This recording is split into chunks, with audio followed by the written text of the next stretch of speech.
Picture this. A vital lifeline for local news in New Jersey is about to go dark, leaving residents without their go-to source for community stories and public affairs. That's the heartbreaking reality as NJPBS, the only PBS station dedicated to covering New Jersey's news, prepares to shut down in 2026 due to massive funding slashes and unsuccessful talks with state officials. But here's where it gets controversial. Is this a sign of government neglect or a necessary shift in how we consume media? Stick around, because there's more to unpack, including the ripple effects on our information landscape. For those new to this, PBS stands for Public Broadcasting Service, a network that provides educational and informative programming without the commercial pressures of cable TV. NJPBS, based in Newark and managed by WNET for the last 14 years, has been that essential hub for New Jersey-specific news and shows. Unfortunately, the station's operator announced that it couldn't secure an extension beyond June 30, 2026, with the New Jersey Public Broadcasting Authority. The core culprit? Very significant reductions in funding from both the federal government under President Trump and New Jersey's state administration. In a formal statement, WNET expressed regret over the failed agreement and pledged to assist during the transition. They even hinted at a potential lifeline, suggesting the network could persist if another local entity steps in to run it. Deborah Falk, a spokesperson for NJPBS, confirmed to the Post that the need to offset those deep cuts in state and federal support was a major factor in the stalled negotiations. So, while operations will keep rolling until the end of June next year, the clock is ticking, and this is the part most people miss. What happens to the content? NJPBS's flagship nightly news program, NJ Spotlight News, won't vanish entirely. It'll relocate to 13, New Jersey's other PBS affiliate, which primarily focuses on New York City area stories. Viewers can still catch PBS shows online or through 13, but the loss of dedicated local coverage is a big blow. Senator Cory Booker, a Democrat from New Jersey, summed it up poignantly on X, calling the closure a loss for all of us who live here, noting how the programming enriches everyone from kids to seniors. To understand the broader context, let's zoom out.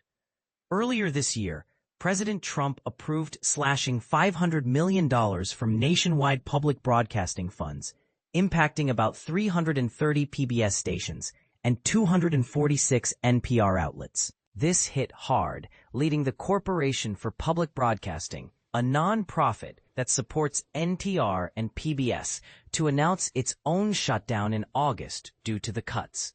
On the state level, New Jersey Governor Philip Murphy, also a Democrat, signed off on a budget that trimmed NJPBS's funding to just $250,000, a steep drop from the previous year's $1 million. Murphy's office hasn't commented yet on requests for clarification. Adding fuel to the debate, Scott Kobler, chairman of NJPBS, voiced his disappointment in an op-ed for the New Jersey Globe. He pointed fingers at the state's intransigence, or maybe even apathy, arguing that reasonable support requests were met with resistance. Kobler suggested that combined with federal cuts and the challenges of new media, this pushed WNET to prioritize its main operations as a top-tier public media outlet. So be it, he wrote, but frankly, it could have all been so much easier. This raises eyebrows. Is the state truly to blame, or is this an inevitable evolution in a digital age? New Jersey's media scene is already thinning out, making this closure even more alarming. The Star-Ledger, once the state's leading newspaper, stopped printing physical editions in February and went fully online, along with its sister papers, like the Times of Trenton, South Jersey Times, and Hunterdon County Democrat. Around the same time, the Jersey Journal, a daily paper, ceased operations altogether. These shifts highlight a troubling trend: fewer outlets for local journalism, which is crucial for holding communities accountable and informing voters. For beginners wondering why this matters, local news like NJPBS's helps us stay connected to issues affecting our neighborhoods, from school board decisions to environmental policies.